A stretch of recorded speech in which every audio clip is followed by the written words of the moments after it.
So to that end, Megan's gonna say probably a couple words, and then I'll like transition us into the panel chat that we'll have around funding opportunities for like early stage businesses, companies, and startups. So yeah, and just really quick, like what we wanted to do is have a few minutes of just networking. We'll definitely park some at the end, but sort of really excited to have you here. We want to build a network in a community and be a resource for you. So look me up on LinkedIn. I will, I've got a few cards out and at the end, so you can contact me and keep in contact.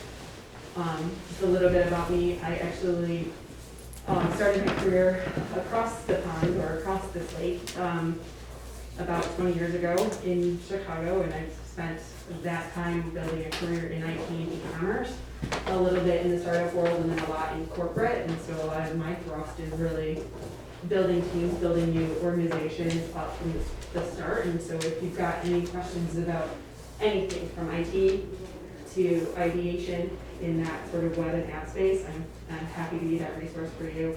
Really excited to be in my first year as co-director, where Corey blessed me with this role and went through a brief training. So I am new and excited to build this community in Grand Rapids because I've spent the last 10 years trying to rebuild my network after I came here.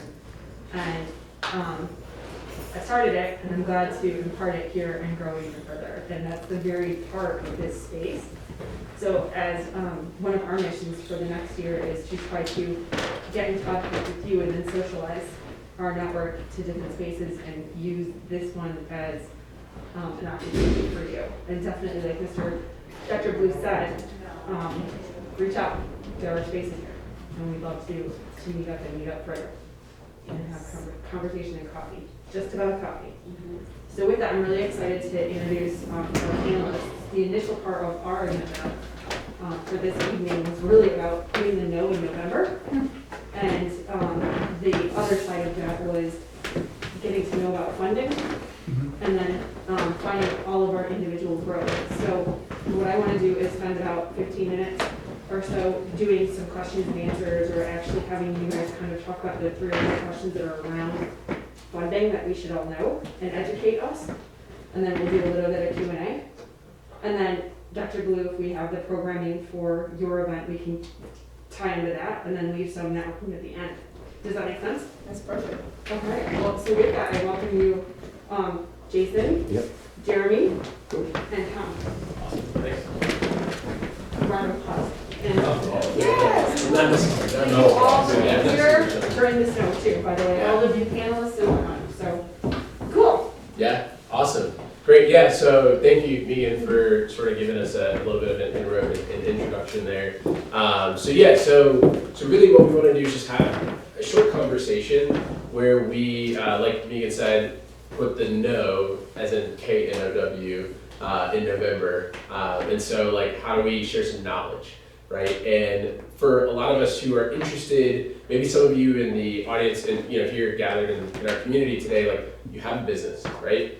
You're building a business already, or maybe you are thinking about building a business, or you just have an idea that you want to test out, right? Maybe it's not even something that you necessarily feel like, oh, I'm gonna dedicate my time and my life to this. It's gonna be my new like 40, 50, 60 hour a week thing, or whatever it is, right? Maybe you're just curious about what is going on or what is available. And so we want to break down some knowledge related to that, and specifically related to what are some funding avenues that you could have if you're deciding to start a venture or a business or a startup.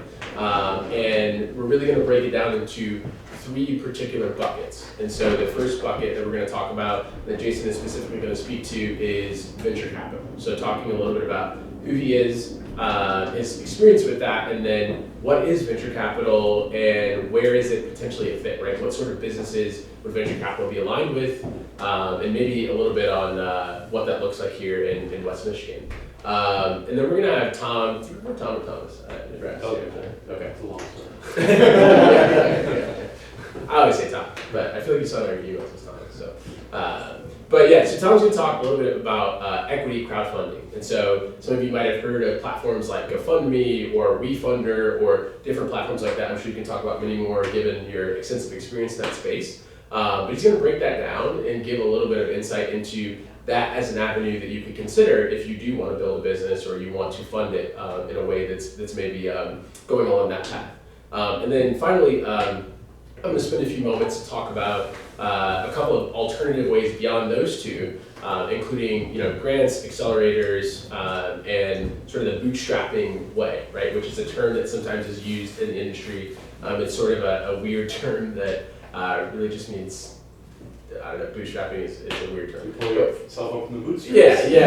It's like, I don't actually know anyone who can actually pull themselves up by their bootstraps, so it's kind of odd in that sense. But anyway, those are sort of the three buckets that we want to talk about, right? Venture capital, equity crowdfunding, and then accelerators, grants, right? Sort of these what can typically be seen as like non-dilutive ways of funding. So with that, I just have a few questions that each of us will ask as we're talking about them. The format of this is really informal. So I'll sort of ask the questions and then each of us will respond to them. And then at the end of everything that we're sharing, we would love any questions that you might have. And so for anyone who's on Zoom, if you want to ask a question and it pops up in the chat, we'll try to keep an eye over there. Maybe Dr. Blue can check around the end of our chat. But we're really hoping to spend maybe 4 to 5 minutes each, just sort of talking through these few questions. So if you have thoughts in your own mind, please write them down, sort of keep them top of mind, because we'd love to hear any thoughts that you might have related to anything. And there are no silly questions, right? So we're here to learn and to really pass on knowledge. So with that, the first question is really a super simple one. Tell us about yourself and your professional connection to your topic. So yeah, Jason. Sure. Jason Balk. I'm the CFO and CIO of a local media firm called Media Place Partners.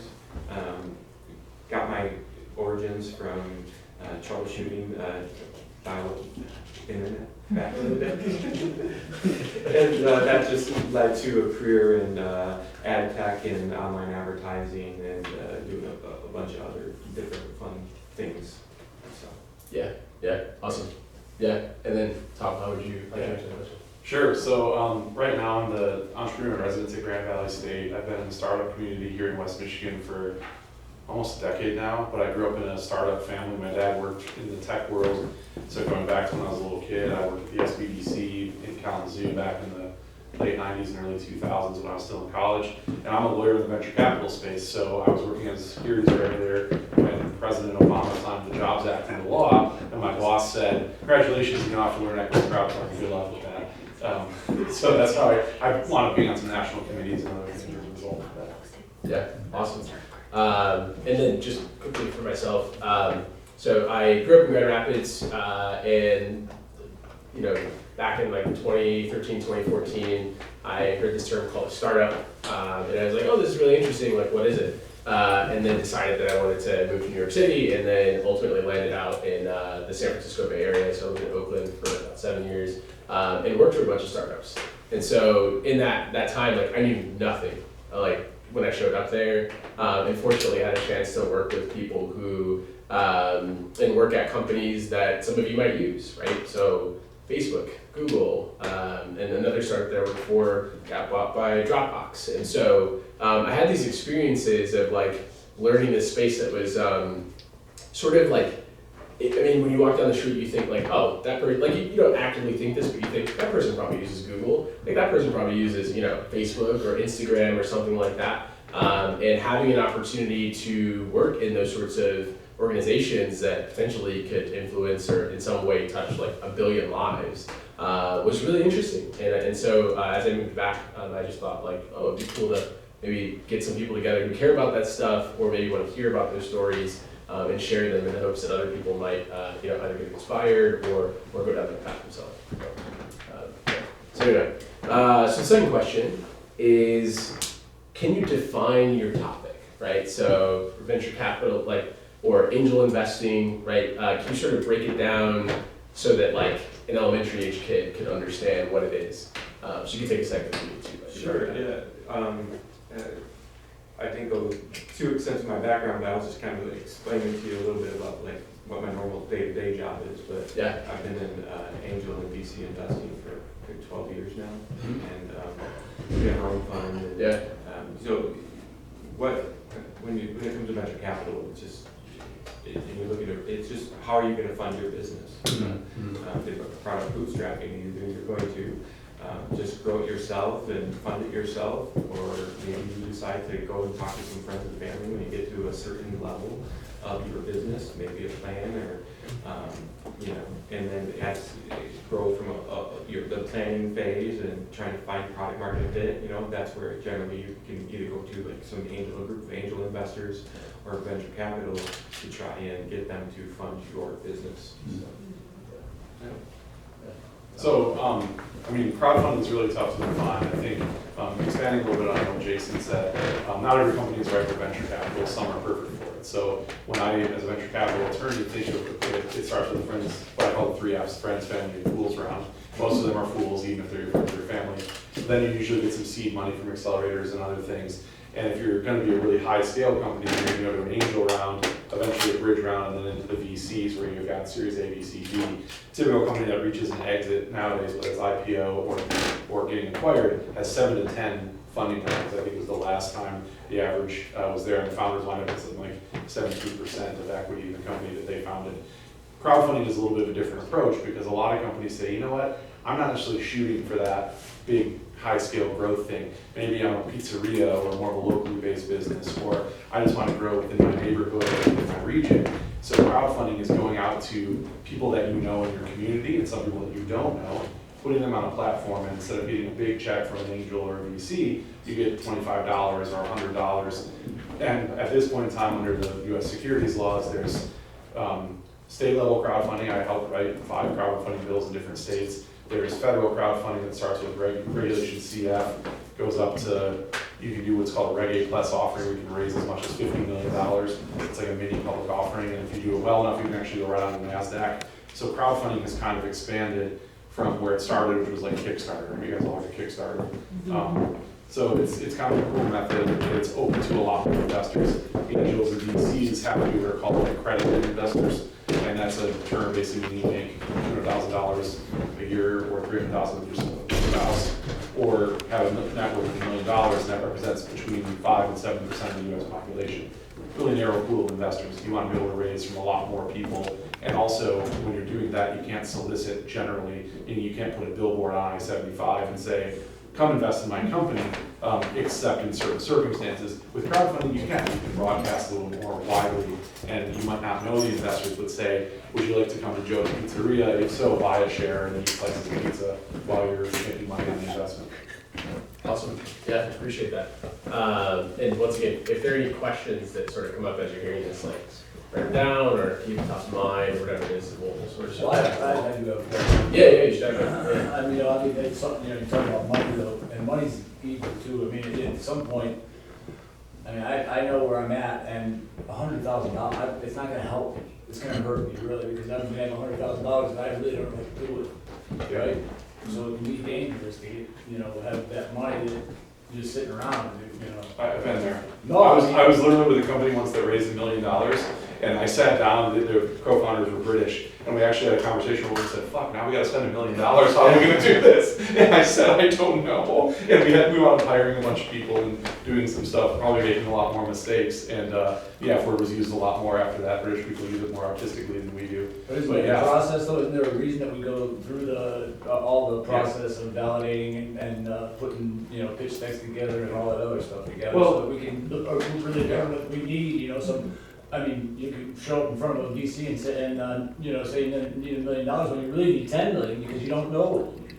Right? Well, and some of that can be defrayed by the right experts, right? As a lawyer, one of the questions you had there is what's the general advice you give to people. The first time I meet with people, I'd say, don't do this. 99% of the time, put this idea away, it's a terrible choice. Bootstrapping is a good example. A lot of businesses have been led to believe they need to do this big dramatic raise and raise a bunch of capital. And sometimes you just don't. You need to go out and bootstrap your business or raise a much smaller amount. So you're right, there has been this pitch decks and all this stuff has become a sport, and it's covered on, the ESPN of the industry is called Crunchbase, and people, look at the big round I'm having. And I have a great experience with a company I know. I'm really close to the CEO, and every time they raised more money, they got written up in the Chicago Tribune, and it was this amazing story. The company was absolute garbage. And behind the scenes, they were just hemorrhaging cash, but they kept being able to tell the story. Unfortunately, they couldn't tell the story to potential customers. Yeah. So it could be a problem, and they made a lot of poor choices hire-wise. They made some bad decisions, and when the company ultimately failed, it was pretty embarrassing for them and the investors. Yeah. So, And I appreciate the dialogue because I feel like it naturally moves into sort of the sort of additional pieces that honestly are probably much more of the norm for a majority of businesses out there, right? Startups or otherwise, right? So like, grants, bootstrapping, and accelerators, right? So some easy ways to think about understanding them. Let's start with grants. Like grants are essentially like non-dilutive money. So when you think of something that's like diluted, the dilution is sort of watering down your ownership as the business owner or the business founder, right? So as a founder or as a co-founder, let's say like you started a business with your best friend, which I don't recommend per se, but let's just say hypothetically, if you started a business with your best friend and you decided we're gonna split ownership 50-50, right? Then you each have your 50-50 stake in that business. Now, if you bring in an investor, right, in one of the ways that we're talking about, whether it's angel investment or VC, venture capital, which is typically called VC, or equity crowdfunding, right, that equity is just another word for a stake in ownership, right? And the same thing with investors from a VC standpoint or an angel investing standpoint, they want ownership in your business over time. And so if you are taking a grant, that's typically a non-dilutive or a non-ownership based or non-equity based funding that typically is also tied to some sort of like public good, right? Or some sort of like outcome or something like that. So let's say if there's a government grant that's like, we want to see, we want to fund, we have grants that are written for businesses that are helping forward some sort of educational goals in a particular community, right? That might be a grant that you can go for. Now, with accelerators, those are typically like these small business programs where you have some sort of institution, maybe it's a co-working space that's decided that they want to help invest in local entrepreneurs and help to grow businesses. And so they create an accelerator, maybe they give you a little bit of funding or financing, right, a little bit of money, and then they also give you some mentorship, maybe some business relationships, or introduce you to some potential customers, help you sort of figure out what your idea is. And the whole aim is to speed up the growth of your company, right?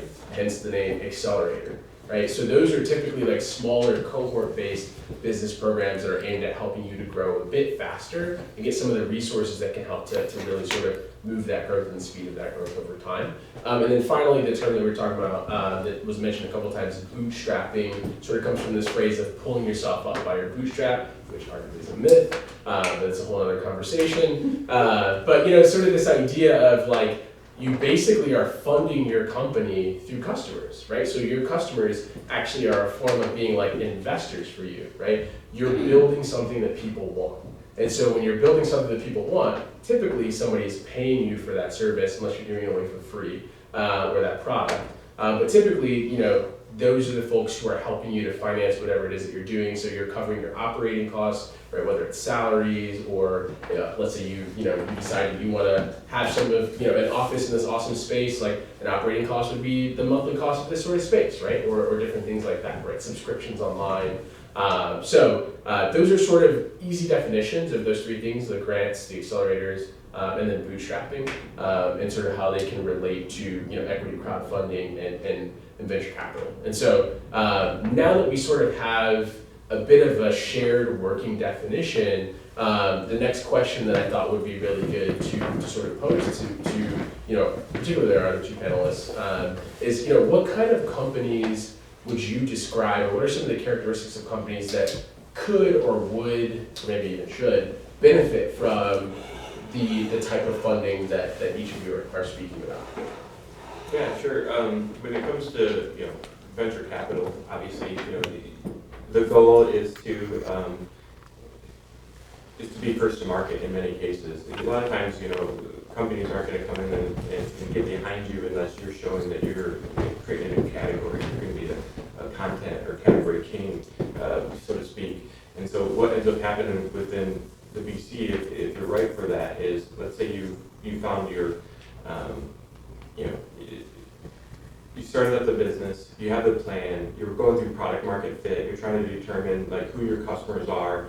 Well, once you start defining all that, you can turn around and go to either an angel group or a VC and start communicating that with them.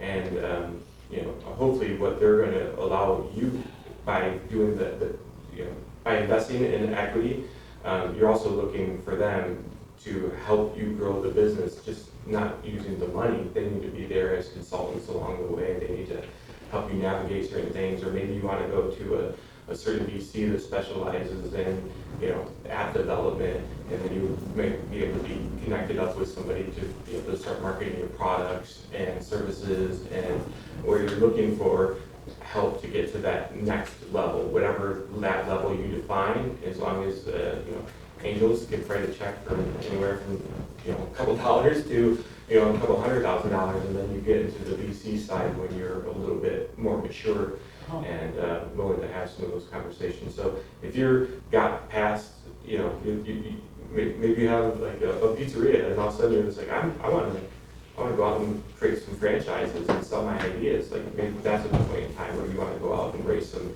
bigger dollars and maybe talk to a VC in terms of what that plan is and how you're going to execute on that. Yeah. How they can help you. Yeah. And just to sort of add in somewhat of a funny related point, like, so we use this term angel investor, right? You might be like, that is a very weird term to title someone who writes large checks, right? But just, if you're like me and you're curious, like, why do they call them angel investors? Like, it actually comes from its origins in the late 70s, not that long ago.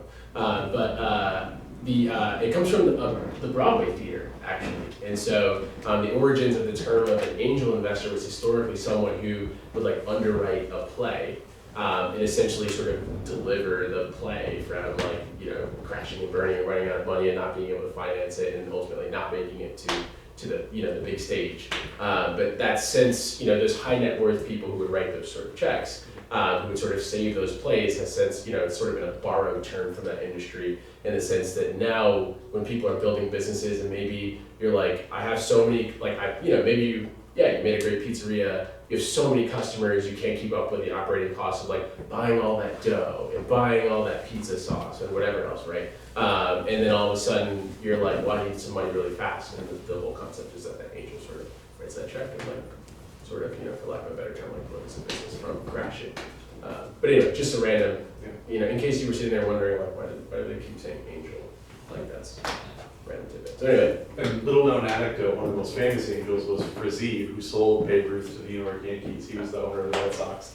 And so got money to put on some plays in Boston and gave up Babe Ruth. Huge mistake. But I mean, crowdfunding is right for any number of types of businesses, but one of the things I really think about is companies that aren't right for the angel or VC world and maybe are more focused on, they could sell directly to their customers, and it's more of that kind of story, and they could probably promote themselves on social media.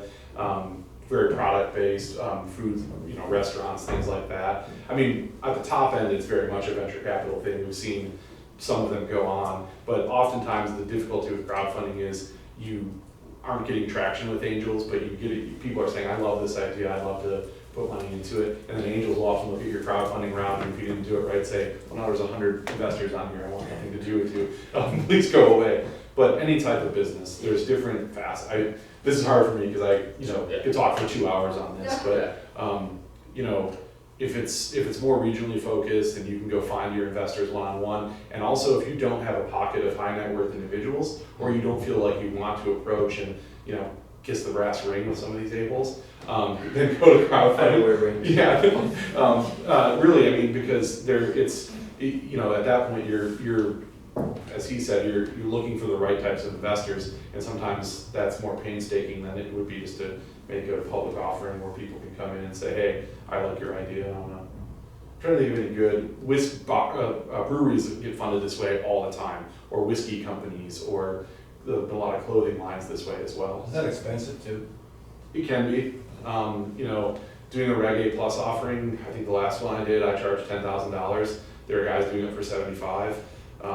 Regulation CF offerings, I think the average cost is something like $37,000. But you can often pay the attorney out of proceeds as well. So so there's some risk. Yeah, there's some risk. Who's getting their money first? Not all, yeah, it depends on the attorney and, Yeah. you know, it's driven some attorneys away from doing it, but. Yeah. So I think like to sort of piggyback on what Tom was saying about crowdfunding, like typically, like you said, the sort of businesses that do really well on crowdfunding platforms are creating some sort of like consumer good, right? So you're creating a product that an individual would possibly see in like a Target or a Meijer or something like that, or might buy off of an Amazon and say like, oh yeah, I like that product, I would like to personally have that or use that myself, right? And so, but sometimes it might cost a lot of money to create that product, right? So a good example that I can think of here in West Michigan is an example of someone was creating like basically glassware, right? So like a cup, so not a plastic cup, but like they wanted to create their own brand of like glasses that you could have in your own kitchen. And they just thought to themselves like, oh, I worked on these other ideas and I basically want to like create some sort of line of something that potentially could be sold like, and people could have in their homes and they could kind of use for whatever they want, right? They could create sort of the first cup as a concept. Maybe it costs like $100 or $200 or something like that to create like a 3D model of that and get it shipped to them so that they could show it to people and sort of prove the concept.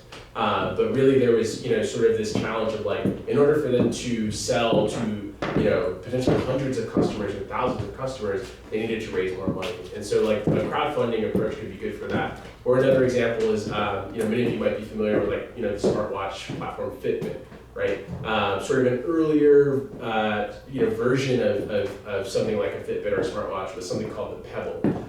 And you can Google it. And yeah, it's sort of, it's kind of like a famous like example of basically like a smart watch that was crowdfunded. So people got really excited about the idea of this thing existing, and they were willing to say, I will pay some money up front, even though that doesn't exist yet, to help it get along the way in order to get to that point to where it can exist. And so as you're thinking about, something you could be starting if you want to start a venture or business, typically being able to sort of sell that vision of something that doesn't yet exist in the world but would be potentially really good for like a particular segment of customers or whatever it could be, might fit the crowdfunding model. And a lot of those also hold true for things related to like grants or accelerators, or even bootstrapping. I mean, bootstrapping might be harder if you're like, I need to somehow create this good and it's going to cost me a lot of money to go and get it manufactured and I need to sort of figure all that stuff out. You might need some upfront money, some upfront capital to get you through there, right? If you're like me, you don't necessarily have a rich uncle that you can go ask to write a blank check for whatever you need. And so you got to figure out some sort of way to do that. You could like create a wait list on a website and ask people to pay up front or something like that, but that might be really hard to do. And so typically, just sort of thinking of like businesses that could benefit from like, grants or accelerators or kind of bootstrapping on the side. You can look and oftentimes Google for like a lot of where those resources are. And essentially there's I can't really think of businesses that don't benefit from like potential grants, which is like free money, or accelerators. Really the typical thing with accelerators, you gotta prove that like, if I work with this accelerator, I can really move this business along very fast, right? And grow at a fast pace, get more customers faster if they work with you and they mentor you. Dr. Blue, seems you have a question. Yes, I do. First of all, let me say thank you guys for being here tonight. And for a lot of us, hopefully you can hear me on Zoom, guys, but a lot of us are service people. We don't have a widget to showcase. So how do we use crowdfunding? Because a lot of us have tried crowdfunding. Absolutely. And it's been like nobody's even clicked on anything. Yeah. So do you come in and help us Yeah. do that, or can you tell me more about that? Yeah, I really appreciate the question, and we can all sort of chime in, but does anyone have an example that they want to maybe talk through? It could be, yeah. Well, look, mine Right, we can is take multiple, yeah. Yeah, well, mine is a mentorship business, and Yeah. I work with, like, again, black Yeah. and brown girls Yeah. and women, Absolutely. girls between the ages of 10 through 25. Yeah. So I don't have that, Yeah, widget other than my workbooks that I created, but for sure. that business to me is very personal because Yeah.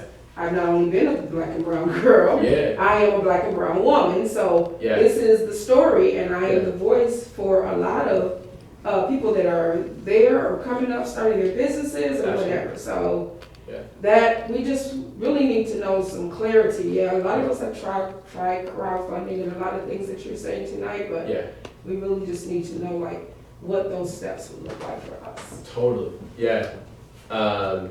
And I was just gonna say, you know, I work in the service-based industry, you know, advertising and marketing, and, you know, that can be difficult to go out and try and figure out how you can get in front of your audience, right? Because in order to get in front of your audience, you have to pay for it. You know, there's, you know, Google and Facebook, specifically Facebook, you know, if you're just trying to do organic reach to, you know, you're only gonna hit like 10% of your audience, you know what I mean?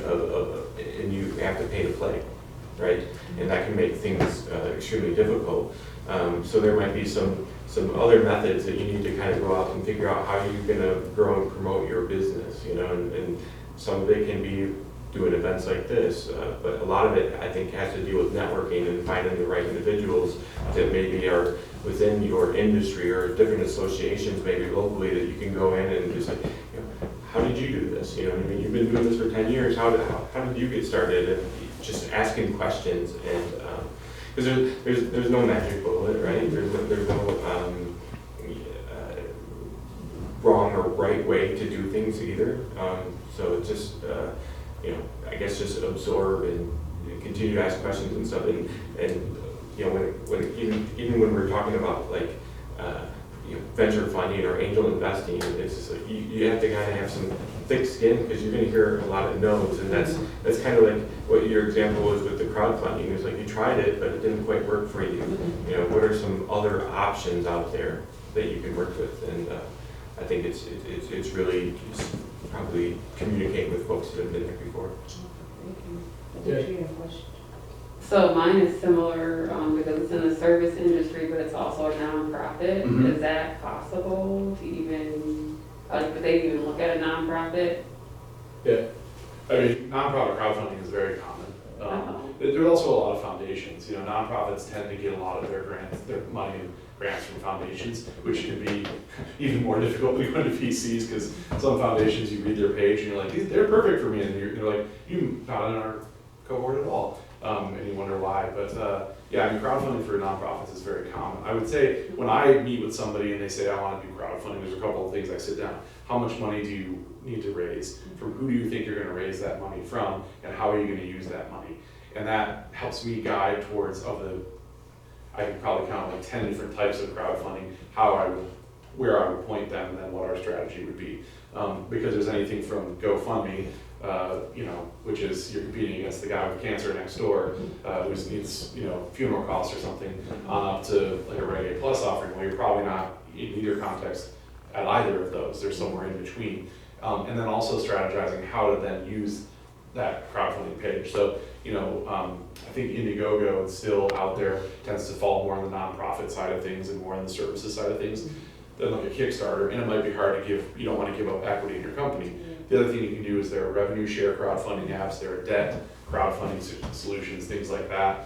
I would also say it's a great time to explore what types of grants and programs exist out there, because there are a lot of, especially now as we see benefit corps and places like that popping up, and triple bottom line type people saying what community good. But I mean, yeah, it's hard. And fundraising, just so you know, if you go the fundraising route, it's hard. There are very few companies. I mean, you know, you read online about, you can go find the original Airbnb pitch deck or the original, you know, Uber pitch deck, and you hear some of these stories of companies that pitch to 100 different angel groups before they get a dime out of them. I think the record I had was over 100 before the guys finally found someone, and you know, it was miserable. And then when they found that person, the gates were swinging open. So it's a difficult process. There's no two ways around it. The other thing is, I like what you mentioned about putting on events and things like that. I share office space with a service-based guy, and I've helped him out. And we used to put on events where we'd invite the potential customer pool and come on and put on some type of presentation and then say, by the way, here's our business card and here's how much our services cost. And it would actually fund itself, because they wind up hiring us to do the services. And it was in its own formal way of crowdfunding, because we were finding those people. that's always an option as well. And I'm a PR, like I'll go to any of the local newspapers or news channels and just shill the hell out of myself. Sarita says, yes, I agree. And when I was talking about the service industry, she said, I like clarity on crowdfunding. I provide skincare services. This is such rich information. Thank you. Yeah, that's awesome. Appreciate Yeah. it. I mean, these guys, they know their stuff. Yeah, you should tell her to connect with me because I've helped a couple of skincare type of, I'm actually working with but you know, it's a really common thing, and you'd be surprised that some of those are great for pitch competitions too. I've seen a number of, especially women's focused and sometimes minority focused, like care products win pitch competitions because the market is phenomenally big and it's so underserved that it's a perfect story, and the judges love those kind of things, you know. Well, I would love to share your contact information with her if I post event, so that she can connect. We'll definitely help with that and Yeah. get the recap of it. Yeah, and just quickly on the grants thing too, I just learned about like grants.gov, and it, you know, I mean, the site leaves much to be desired in terms of how to navigate it. It's not as easy as Google, I'll be honest with you. But there's, you know, it's basically like this massive database of like access to free money, and you have to apply for it, and it's like TV processes and things like that. But there are ways to sort of, you know, access or see what could be out there. But if you're like me and you're like, oh, I don't really want to spend a bunch of time trying to navigate a website that I don't feel comfortable with, there are actually people and organizations here in West Michigan that will help. And so I never know what these acronyms are, but I guarantee you half of the people in this room do. But like the MEDC, Michigan Economic Development Corporation, there we go, or the SBDC. Right, y'all know this stuff better than I do, right? So Ed Garner at the SBDC, his office is right down the hall from mine, fantastic. Yeah. They just had Pitch Black. I don't know if any of you guys went to that, but it was a black focused pitch night actually. So yeah, absolutely. Like, so there are these, you know, and this really sort of maybe before we sort of have our last question, which is just like, what's the one piece of advice that you would share, right? But like, I think the point of this is to come back to what Megan said in the beginning. Is like, you know, November, right? KNOW. Like this whole idea of like, in this room, you all know acronyms to these things better than I do, right? And I guarantee that everyone in this room knows something that could potentially contribute some value to somebody else's path or journey or story. And so the power that I think that we can sort of continue to come around and gather around is actually showing up and starting conversations around this, right? Because together we can share some insights related to crowdfunding and whether or not that's a fit and the different types of resources that are there, or, you know, institutional venture capital, or, you know, bootstrapping, or, you know, finding grants and folks who can help you to navigate those spaces who have that experience, because it is there, but sometimes bridging the gap is just, it's a bit hard. I think one of the bridges that I want to say, and it sort of jumps off of the nonprofit question and the service-oriented question, is the things that I faced in my early days right now with getting a lot of no's, which is just about my idea that has yet to become an app because I'm looking for funding, right? Is influence. And the guy in my last pitch said, what value do you have? And what value do you give back? And some of the things I'm taking away from some of the products I've worked on in corporate are influencers, right? I don't want to necessarily go to an influencer shop and pay influencers, but if there's a way that you can get somebody to say, you know, for every one post that I give you, could you give me one back? Or then can you give the other, could you give my name out and grow our network together in a collaboration, so it's like a 1 for 2 or a 2 for 1, and then it starts to double. So think about your influencers in your space, in your vertical, that are either dotted line and may not seem like right to you, but they can be crossed over, and use that and use one another, because then that starts to do the thing that Tom was talking about, is being in an event space where eventually people are like starting to give that monetization. At least that's what I try to do. And then the other thing that we tell with our Grand Circus grads that are in the development boot camp that Jeremy and I are associated to, and that I went through, is, you know, use your network, grow.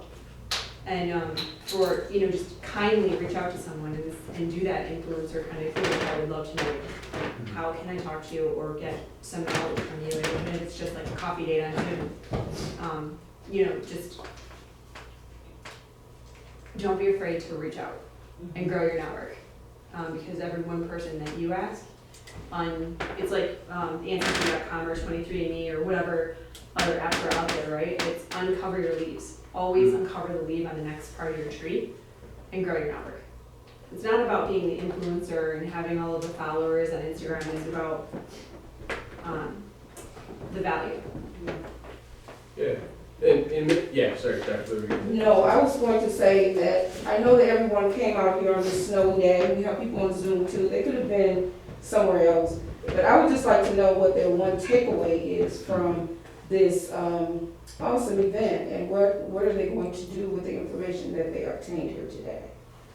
So we could just go around the room and just, you don't have to be long-winded or anything, but I don't want you to come with your cup like this and then leave with your cup completely empty. I want to make sure that you receive something from this because there's some great information here. So do you mind if we start with you? On the end, if you can just give us your one. Yeah, ours is the same.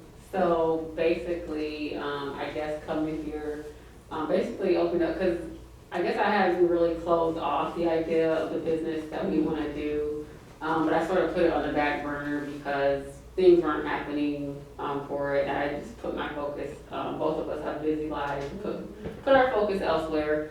So I guess coming here brought it up again, basically, and I want to start looking again, basically, to get it funded. And what we're trying to do is, yeah, basically, we're trying to open up, it'll be the first one in Grand Rapids. There's several around the country and in different states, and I think the closest one to here is is it Sterling Heights?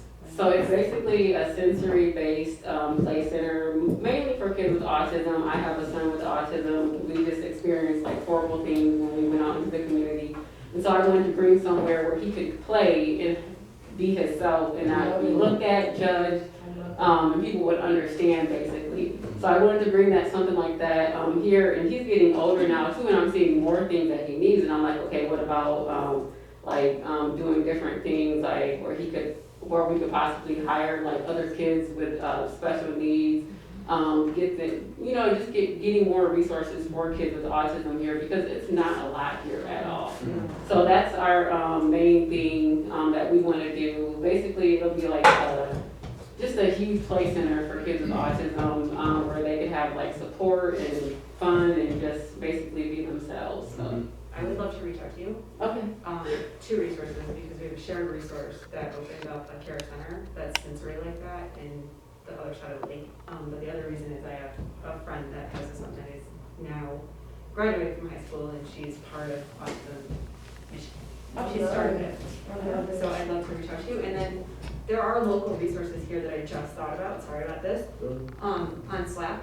We have two community organizations, and I don't know if you got in touch with them recently. Code for Good, West Michigan, does an annual plan, and you can submit your nonprofit to them, and they will help you build their website and resource, or help you at least get some sort of web app out there and help you with that network. And then there's also Citizens Labs. It's also another resource on Slack that will also help you with like the same sort of tech, that they're, again, another leap to open up another leap. So hopefully those three things.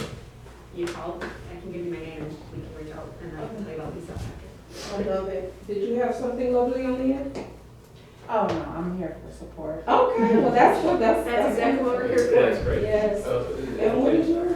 I was just gonna say, like, you've mentioned there's one in Sterling Heights, it's like, maybe you can connect with those folks and see how they were able to do that. Yeah, And, she basically did several years of fundraisers and reaching out to certain places in the community, but it took her, I believe, like she said, 7 years to open it. So. wow.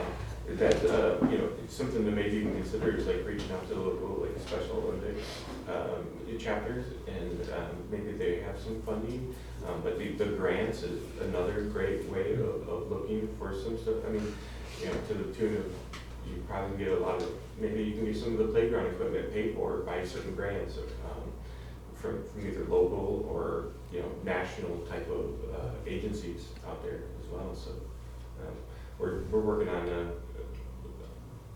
getting some grants for volunteer firefighters, because there's such a, a need for that. So we're partnering with a video production agency and the National Hispanic Firefighters Association to go out and get some FEMA money. I mean, like right now is probably the time to strike on a lot of this, because with the pandemic and everything, there's just so much money that is kind of like out there, and they have to spend it or they're going to lose it. So and we're going to FEMA and we're saying we want to go and produce content and then turn around and get that content out into, you know, all these volunteer firefighting. You know, there's like 29,000 different fire departments across the country, and everybody's getting a little bit older, and so we're applying for some funds to be able to make that happen. And you know, a lot of times they will specialize, or in our particular case for recruiting and hiring, it's like one of the top needs for, you know, all these chapters that are out there. So you can get preference for certain areas, and maybe playground equipment or, you know, sensory like objects, toys and stuff like that would be great for that. Love it. Yes, and what's your one takeaway? Okay, I'm just kind of like in the idea of planning of things. I just finished a doula training program this summer. It was the pilot program here in Grand Rapids, the Day One Doula Collective. Yeah. It's like the first community doula program that services the Black and brown community. And we have to do like a 1-year service with each other, and then we can go on and do our own thing after. So I just got to figure out what my after is going to be. So just getting my roots and talking. Janice? Are you familiar with Mom's Bloom by chance? I am. I'm on one of their committees. Awesome. I used to work with Carrie Colehouse. Yeah. She's a great person. Mine is just the different options that are available, because I have a service-based business also, and I have a skincare line that I'm trying to grow, and I've just always been the type to just kind of like do my own thing, like never look to different options of funding and things like that, but just always to use, you know, my own funds and my own money. So I kind of realized after talking to you guys that if I want to get to my next level quicker, looking at some of these different funding options, you know, are something that's available to me, and I can kind of, you know, research that instead of just being so closed off to what those are. Yeah. So it's kind of making me think a little bit about, you know, what's out there. Yeah.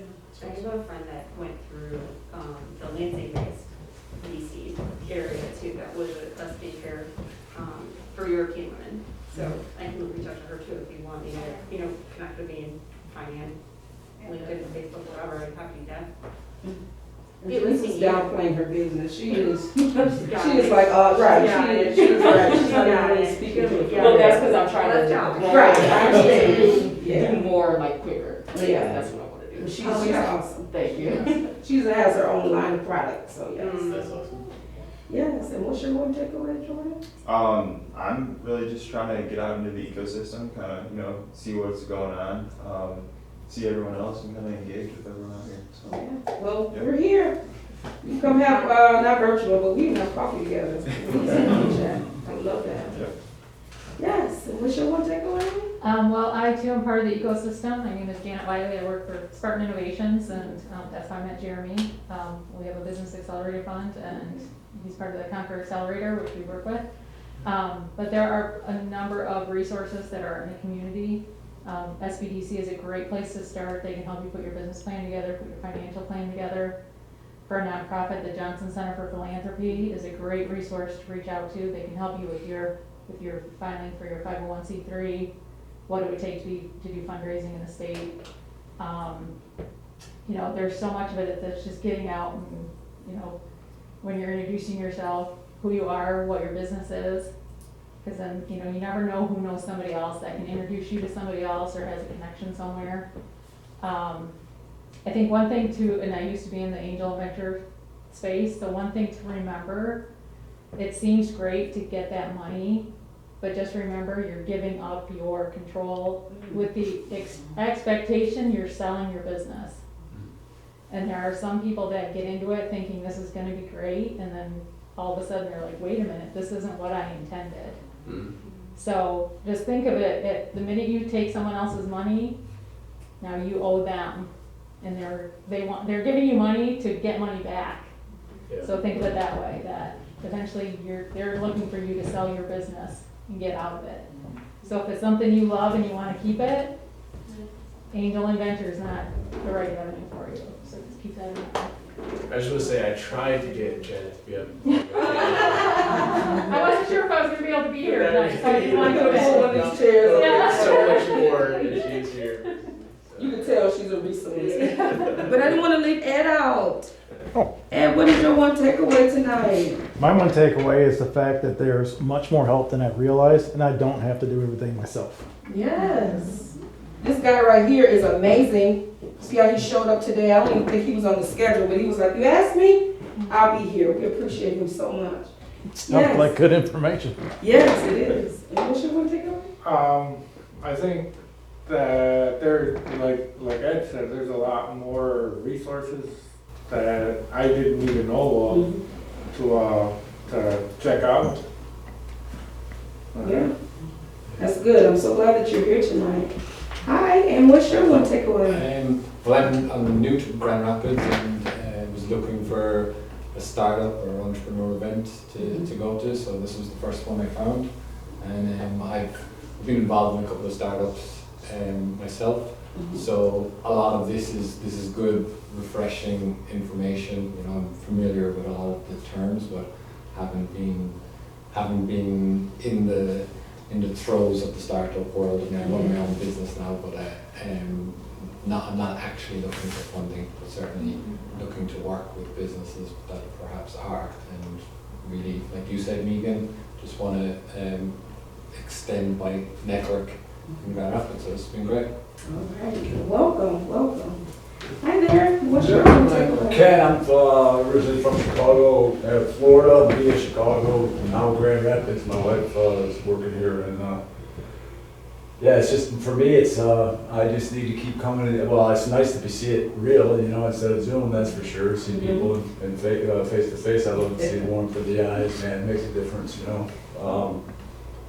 But I just have to keep showing up until I meet the right person. You know, I've validated my idea. You know, the takeaway is I need to know who my customer is, and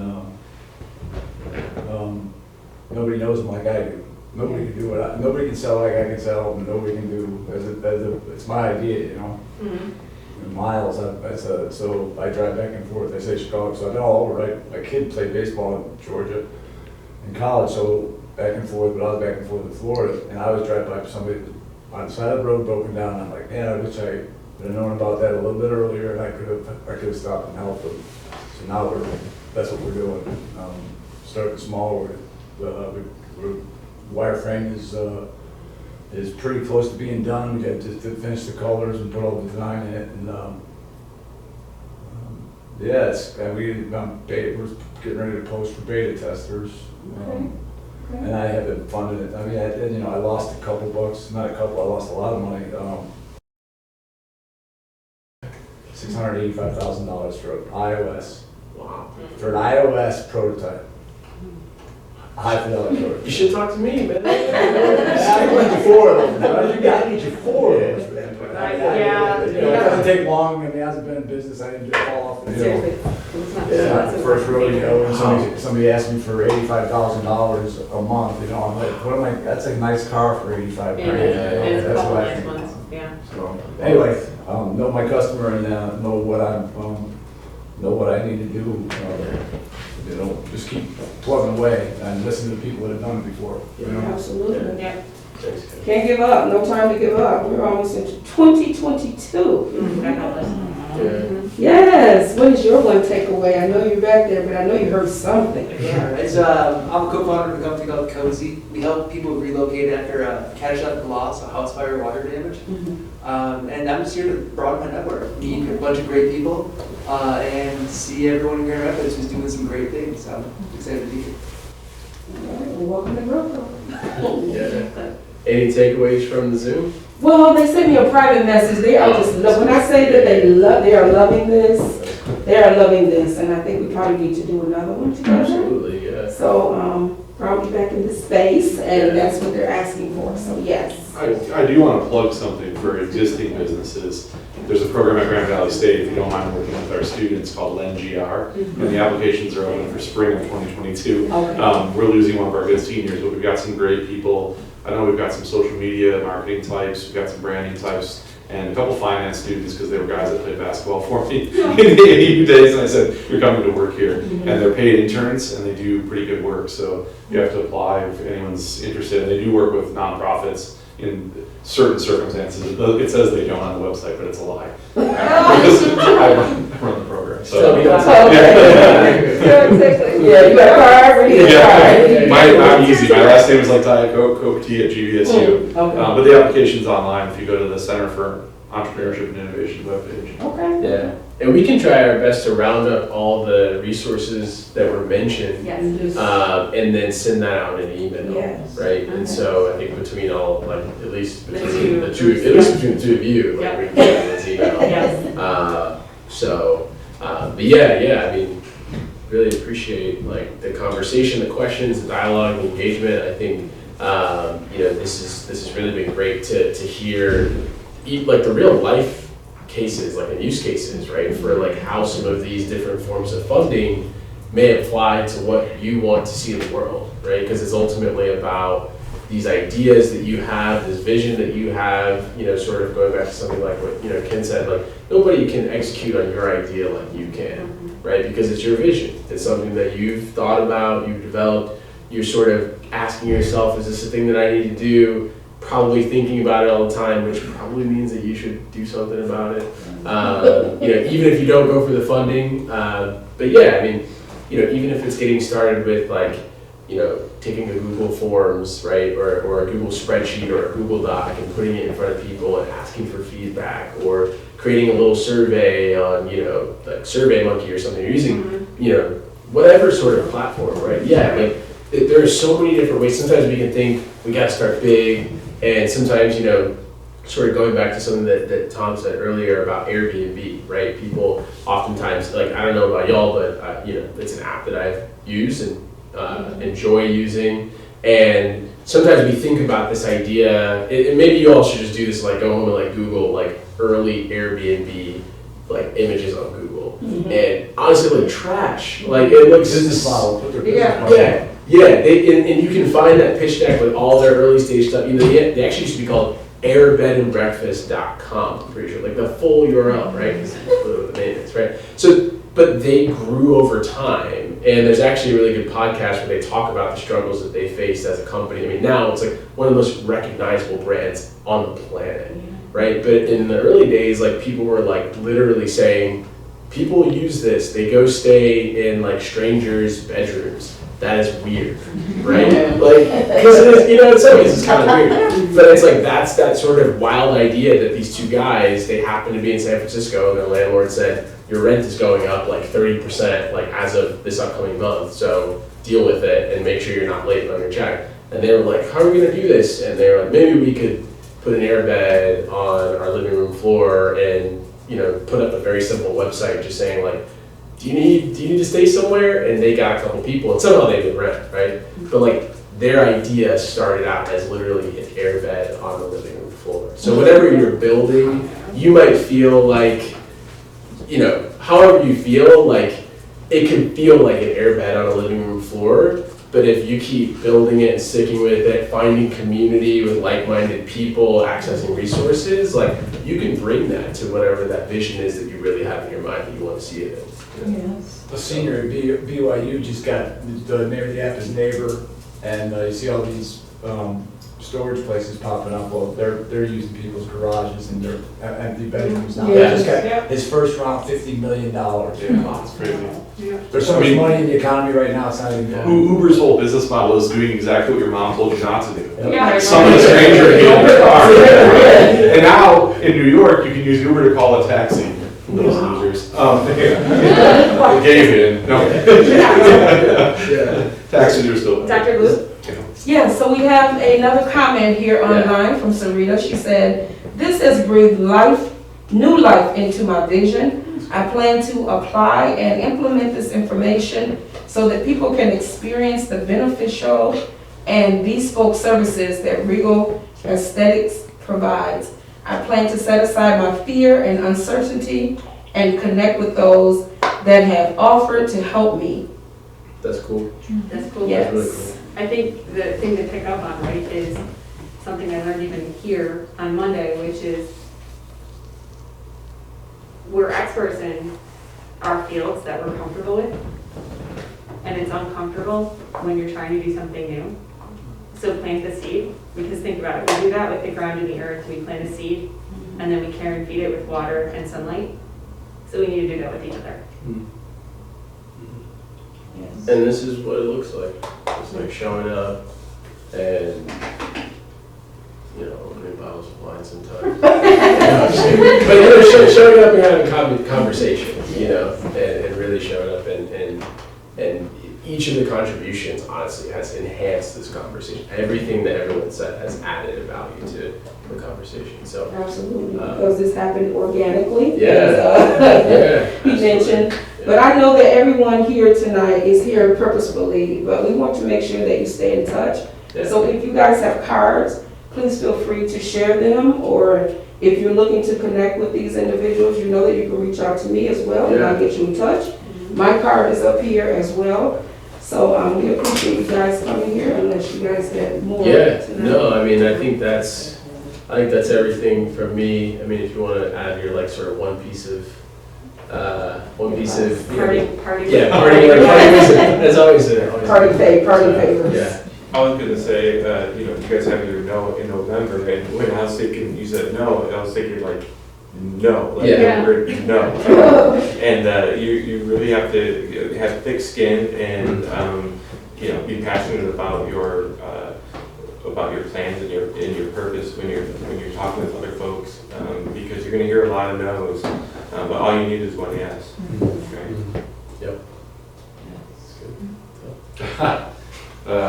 There's so many things. Sorry, I'm with students all day, so they know all of my horrible things. But I think Mark Twain said the secret to finishing anything is just getting started, or something. That's paraphrasing, but that's the case. And too often people don't just get started, take the first steps. And to what you was saying, and Jeremy to some extent, go on Facebook and do a poll of people you don't know and find out if there's a product market fit for what you're doing.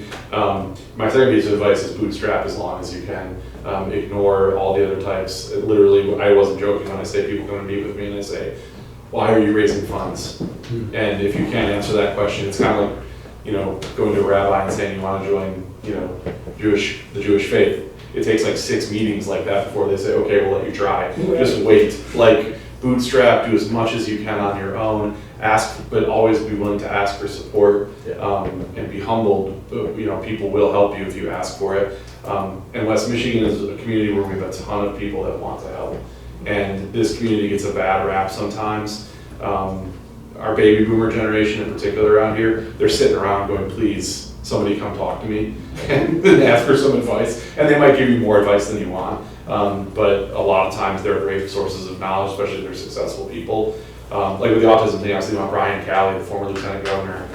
Talk to him. His kids had autism. It was like his pet cause. And Governor Schneider, once the Flint water crisis happened, that was done. Like there was no more autism talk because we, you know, have to clean up this mess. He would love to get involved in something good like this. And he's president of SBAM. Right. I was at the Rolling Stones concert with him on Monday night. Yeah, so he's a good guy. Brian's a really nice guy. Yeah, Brian's like a humble, he's from Portland, Michigan. He's like, he still jogs around Portland sometimes, at least in his commercials. But, so there's a lot of research, like West Michigan's a great community to walk up to people and say, hey, you know, what's going on? And, don't do that. Sometimes it can change your life, though. Yeah, right. One lead. Jeremy. My one takeaway is like, start small. Like it's super cliche, but like actually more than start small, like set a deadline. Like and say like I have this idea of like if you set, it's a weird term, but like a ship date, SHIP date, and that's the day you're gonna sort of set sail, like that's the day you're gonna put something out there in the world. Once you put it out there, then you start feeling like the fire underneath you to be like, oh my gosh, this looks horrible. Like, and you're like, I don't want people to think that I created this thing that looks terrible. So then you start feeling this pressure to work really quickly to like make it look a little bit better every single day, right? And like make it be a little bit more useful, right? Or maybe you get like those first couple users and you're like, oh my gosh, like someone found my website and they signed up. And then you like are so excited and then like you reach out to them, they don't respond, you're like, why aren't they using this thing? And then you just keep, it becomes this cycle where you start working to catch up with them, right? And so by starting small and setting a ship date, a deadline, I don't like the term deadline, but a ship date, where you're like, I'm committing to say I'm gonna work on this thing for a month, and I don't care if it's like a simple website or just a Google Forms and I'm gonna send it out to a bunch of email, you're gonna create an email list and send it out to people, set that hard deadline or that hard ship date, put it out there, tell someone about it, and then hold yourself accountable to it, right? And really like watch what happens after that. Like once you put it out there, like it's really hard to go back. And then you start to ask yourself, if you do go back, you start to ask yourself, why did I go back? But by doing that, like I guarantee you, if you've never done it before, it will change the way that you think about your ideas because you just committed to yourself to put something out there in the world. And so many times people get caught up before they even cross that threshold of actually putting it out there in the world. So yeah, so start small and set a ship date. Well, thank everybody for coming tonight.